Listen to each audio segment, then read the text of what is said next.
Share trading এর জন্য position size মেনে চলা কেন সবচেয়ে গুরুত্বপূর্ণ কিন্তু সবচেয়ে অবহেলিত সেটাই আজ আমরা আলোচনা করব। এর আগে আমরা আমাদের মোট ক্যাপিটালের উপর রিস্কটা 4% রেখে ভিন্ন দামের শেয়ারে কিভাবে পজিশন সাইজটা নির্ধারণ করা যায় সেটা আলোচনা করেছিলাম। আজ আমরা রিস্কটাকে 5% রেখে কিভাবে পজিশন সাইজটা নির্ধারণ করতে পারি সেটা আলোচনা করব। এটা নতুন ট্রেডের জন্য খুবই প্রযোজ্য, কারণ এতে ঝুঁকির পরিমাণ তুলনামূলকভাবে অনেক কম। আর যদি আমরা টাইট রিস্ক নিই, যেমন 2% অথবা 3% নিই, অর্থাৎ রিস্ক রিওয়ার্ড রেশিওটা যদি 1:2 অথবা 1:3 নিই, তাহলে ঝুঁকিটা যেমন বেশি হবে তেমনি লাভের পরিমাণটাও বেশি, আবার টোটাল ফান্ড ইনভলভমেন্টটাও সেখানে বেশি হবে। আর এটা সাধারণত এক্সপিরিয়েন্স ট্রেডার যারা তাদের জন্য এটা প্রযোজ্য।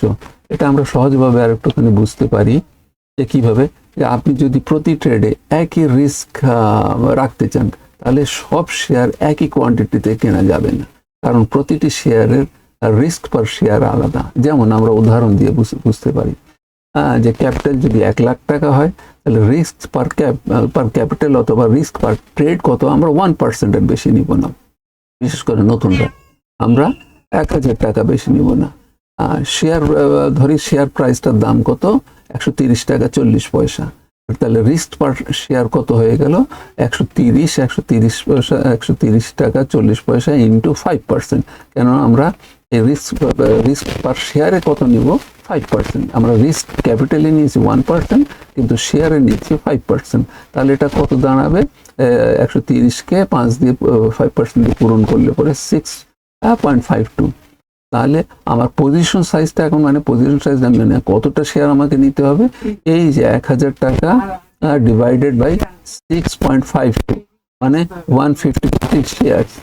তাহলে টোটাল আমার ইনভেস্টমেন্টটা কত লাগবে, 153 ইন্টু 130 পয়সা 40, 130.40। তাহলে আমার টোটাল ফান্ডটা ইনভলভমেন্ট কত হবে, 19,950, মানে 19,951, প্রায় 20,000 টাকা। আচ্ছা, এখন আমরা এটা ক্যালকুলেশনটাকে ব্রেকডাউন করে ডিফারেন্ট প্রাইসের, ডিফারেন্ট শেয়ারের প্রাইস আছে সেইটাকে আমরা কিভাবে নির্ধারণ করব বা বুঝাবো, সেটাই আমি এখন বুঝাবো। রিস্কের মানে ধরেন যে প্রাইস যদি শেয়ারের বেশি হয় তাহলে পজিশন সাইজটা কম হবে। যেমন আমরা বুঝি 130 টাকা একটা শেয়ারের প্রাইস, দাম 130 টাকা 40 পয়সা, মানে এখানে 100 শেয়ারের দাম 130 টাকা 40 পয়সা। আমি রিস্ক কত নিয়েছি, 5%। রিস্ক পার শেয়ার কত দাঁড়ালো, 6 টাকা 52 পয়সা। যে 6 টাকা 52 পয়সা, তাহলে আমার পজিশন সাইজ কত হলো, যে পজিশন সাইজ, আমার পজিশন সাইজ হলো 153 শেয়ার। আমি 153টা শেয়ার নিব। আমার টোটাল ফান্ড ইনভলভমেন্ট কত হবে, তখন মানে প্রায় 20,000 টাকা, প্রায়। তাহলে এখন শেয়ারের প্রাইস চলো ভাই, এখান থেকে যদি আমি কম দামে শেয়ার কিনি তাহলে কতটুকু শেয়ার নিতে হবে। শেয়ারের দাম যদি, স্টক প্রাইস যদি কমতে থাকে তাহলে শেয়ারের সংখ্যা আমাদেরকে বাড়াতে হবে। এইটাই হচ্ছে শেয়ারের পজিশন সাইজ। আমি যদি 113 টাকা 70 পয়সার যে শেয়ার নিই, সেটা রিস্ক আমাকে একদম সেম রাখতে হবে, 5%, সব কটা শেয়ার 5% রাখতে হবে। তাহলে শেয়ার পজিশন আমি কত নিব, 176টা শেয়ার নিব। আমার ফান্ড ইনভলভমেন্ট কত হবে, 20,000 টাকা। যে আপনার ঠিক এই ক্যালকুলেশন অনুযায়ী আপনাকে এই সব শেয়ারগুলোর দাম, ধরেন তার চেয়েও কম শেয়ার নিলাম, কম দামে শেয়ার নিলাম, 102 টাকা 80 পয়সা শেয়ার নিলাম। রিস্কটা কিন্তু ওই একই 5% হলো। তাহলে কত হবে, 196 টাকা, 196টা শেয়ার নিলাম। ফান্ড ওই রকম একটা। এখন ধরেন আমি স্টক প্রাইসটা যদি আরো কমে নিই, হয়তো 93 টাকা 20 পয়সা নিলাম, মানে শেয়ার প্রাইস কম নিচ্ছি, তাহলে আমাকে কিন্তু সেই ক্ষেত্রে শেয়ারের সংখ্যাটা বাড়াতে হবে। তাহলে আমি রিস্কটা ওই 5%ই রাখলাম। তাহলে শেয়ার সংখ্যা করলো 214। যেমন 102 টাকা যখন ছিল, তখন শেয়ার যখন ছিল তখন আমি 194টা শেয়ার নিয়েছি, কিন্তু 93 টাকা শেয়ারে আমাকে 214টা শেয়ার নিতে হলো। ফান্ড ওই আমার 20,000 টাকারই লাগলো, 1,20,000 টাকার আমার। আমি আরো কমে শেয়ার নিলাম, শেয়ার নিলাম, রিস্ক ওই সেম রাখলাম, 5% রাখলাম, শেয়ার সংখ্যা কিন্তু আরো বেড়ে গেল। হ্যাঁ, সেই শেয়ার সংখ্যা বেড়ে গেল কত হলো, 297 টাকা, 297টা শেয়ার। দেখেন টোটাল ইনভেস্টমেন্টটা কিন্তু আমার ওই একই 20,000-এর কাছাকাছি। ধরেন আরো কম দামের শেয়ার নিলাম আমি, 27 টাকা 60 পয়সার একটা শেয়ার নিলাম, আর রিস্ক কত রাখলাম, ওই 5%। দেখেন শেয়ার সংখ্যা আমার কিন্তু আরো বেড়ে গেল। তাহলে আমার যত শেয়ারের প্রাইস কমতে থাকবে, শেয়ারের সংখ্যা কিন্তু আমাকে, পজিশন সাইজটা আমাকে বাড়াতে হবে, মানে এতগুলো শেয়ার নিতে হবে। এটা আমাকে রিস্ক কিন্তু সবসময় আমাকে 5% দিয়ে রাখতে হবে, এবং টোটাল ইনভেস্টমেন্টটাও আমার ওই 20,000-এর কাছাকাছি আসবে। এটা যদি আরো কমে 7 টাকা 60 পয়সার শেয়ার যদি নিই, তাহলে রিস্কটা ওই 5% রাখবে। কিন্তু এই ক্ষেত্রে আমাকে শেয়ারটা নিতে হবে 2,631টা শেয়ার। এই সব কটার ক্যালকুলেশনটা আপনার এইটুকুর মধ্যেই ক্যালকুলেশন করা আছে। আপনি এই ক্যালকুলেশন অনুযায়ী সব কটার শেয়ার নেবেন রিস্ক। তাহলে এখান থেকে আমরা একটা গ্রাফ দিয়েও বুঝিয়েছি যে এটা যেন 130 টাকা শেয়ার সবচেয়ে বেশি শেয়ার, এটা যত শেয়ারের দাম কমতে থাকবে, শেয়ারের সংখ্যা কিন্তু তত বাড়তে থাকবে। হ্যাঁ, এই গ্রাফ শেয়ারের দাম যত কমতে থাকলো, দেখেন শেয়ারের সংখ্যা কিন্তু বাড়ছে, উপর থেকে বাড়ছে। সবচেয়ে আগে ছিল 130 টাকা শেয়ারে নিয়েছি কত, 153, কিন্তু এখন যদি 27 টাকা শেয়ারে নিয়েছি কত, 724টা শেয়ার।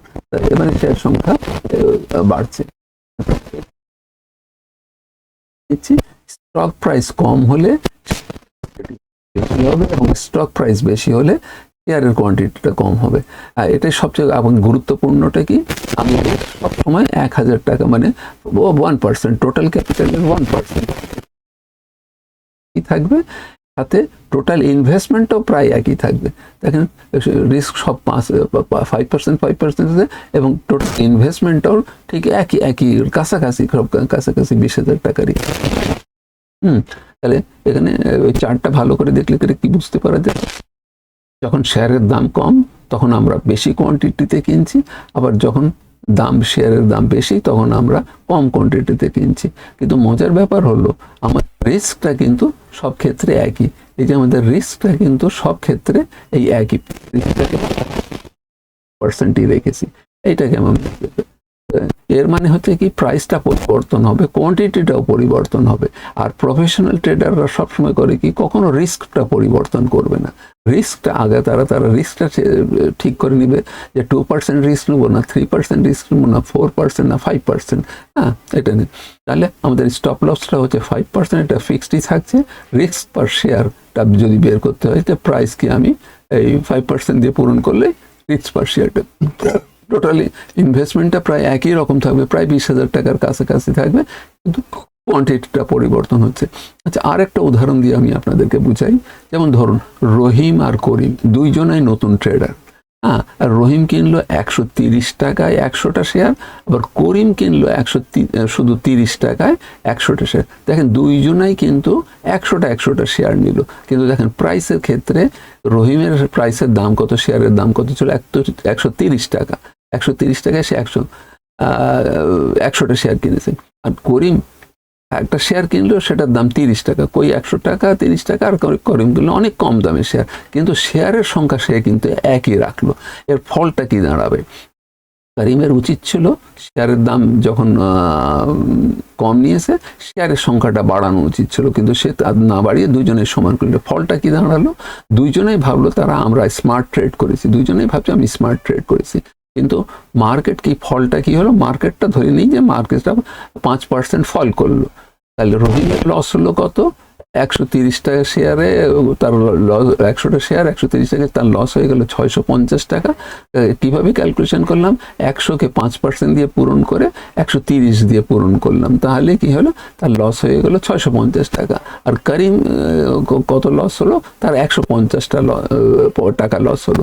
তার কারণ সে 30 টাকার শেয়ার কিন্তু কিনেছিল 100, কিন্তু মানে অর্থাৎ তারা সেম কোয়ান্টিটি ছিল, কোয়ান্টিটি তারা সেম রেখেছে, কিন্তু তারা রিস্কটাকে সেম রাখেনি, রিস্কটাকে সেইভাবে মেনটেন করেনি। তা এইখানেই এই ভুল, মানে রিস্কটা না বুঝে আপনি যদি কোয়ান্টিটি ফিক্স করেছে, এইটাই রিস্কটা আগে বুঝতে হবে, তারপর কোয়ান্টিটিটা সেল করতে হবে। এটার মেন ফর্মুলাটা হচ্ছে পজিশন সাইজ কিভাবে বের করবেন, অ্যাকাউন্ট রিস্ককে ভাগ দিয়ে, মানে স্টপ লসের ডিস্টেন্স দিয়ে আরো সহজভাবে যদি বলি তাহলে একটা অ্যাকাউন্ট রিস্ক কি? অ্যাকাউন্ট রিস্ক মানে আপনি কত টাকা হারাতে রাজি একটা ট্রেডে। যেমন আমি প্রতিটা ট্রেডে 1,000 টাকা হারাতে রাজি, মানে 1%। 1 লাখে আমি কত টাকা হারাবো? 1,000 টাকা, এটাই আমার রিস্ক। কিরকম হচ্ছে এন্ট্রি প্রাইস থেকে স্টপ লস পর্যন্ত যে পার্থক্যটা, সেটাই হচ্ছে সবচেয়ে যে বড় ভুলটা করে তা হলো সবাই একই কোয়ান্টিটির আর কি প্রফেশনাল ট্রেডাররা রিস্ক অনুযায়ী কোয়ান্টিটি ঠিক করে। তাই সংক্ষিপ্ত আকারে একটু বুঝিয়ে বলতে হয়, একই রিস্ক রাখতে হলে কোয়ান্টিটিটা বদলাতে হবে, স্টক প্রাইস না। রিস্ক পার ট্রেড কোনটা বেশি গুরুত্বপূর্ণ এটা বুঝতে হবে। হ্যাঁ, পজিশন সাইজটা ঠিক না হলে রিস্ক কন্ট্রোল অসম্ভব। আগে আমাদের পজিশন সাইজটা ঠিক করতে হবে, মানে রিস্ক কন্ট্রোলটা আগে করতে হবে, তারপর পজিশনটা এগ্রি করতে হবে। ফর্মুলাটা ফলো করলে পরে আপনিও প্রফেশনাল ট্রেডিং মতো ট্রেড করতে পারবেন। যদি আপনি কোয়ান্টিটিটা না রিস্ক দিয়ে ট্রেডিং শুরু করেন, মানে আপনাকে আগে রিস্কটা চিন্তা করতে হবে যে আপনি কতটুকু রিস্ক নেন, তবে সেই অনুযায়ী আপনি কোয়ান্টিটিটা সিলেক্ট করে আপনি ট্রেড শুরু করতে হবে। তাহলে আপনি সত্যিকারের প্রফেশনালের ট্রেড পথে হাঁটবেন। পরের পোস্টে আমরা দেখাবো কিভাবে রিস্ক রিওয়ার্ড 1:3 বা 1:5 ব্যবহার করে প্রফিটটা মাল্টিপ্লাই করা যায়, মানে প্রফিটটাকে কিভাবে আপনার অনেক গুণ বাড়াতে পারা যাবে। যেমন প্রফেশনাল ট্রেডাররা তারা 1:2তেও ব্যবহার করে, মানে এটা 1:2 মানে হচ্ছে অত্যধিক হাই রিস্ক, ক্যাপিটালটাও বেশি লাগবে, কিন্তু শর্ট টাইমে আপনার সেটা প্রফিটটা অনেক গুণ বেড়ে যাবে। এইটাই আমি আবার পরের ভিডিওতে দেবো। কিন্তু পুরোনোদের জন্য 1:5 ব্যবহার করা বা 1:3 ব্যবহার করাটাই ভালো। হ্যাঁ, তাহলে এই পোস্টটা যদি আপনাদের হেল্পফুল হয় তাহলে সাবস্ক্রাইব করবেন, লাইক করবেন, আবার সেভ করে রাখবেন ভবিষ্যৎ রেফারেন্সের জন্য। আবার এটাকে শেয়ার করবেন আপনাদের অন্যান্য ট্রেডিং ফ্রেন্ড যারা আছে তাদের সাথে শেয়ার করবেন। আবার একটু ডিসক্লেমারটা দিয়ে রাখি, this content is for educational purpose only. It is not financial advice. Use your own risk management. তো আজকের মতন এখানেই শেষ করি। ধন্যবাদ। পরের ভিডিওতে আবার আপনাদের সাথে এ ব্যাপারে ডিটেলসে আলাপ আলোচনা করা যাবে।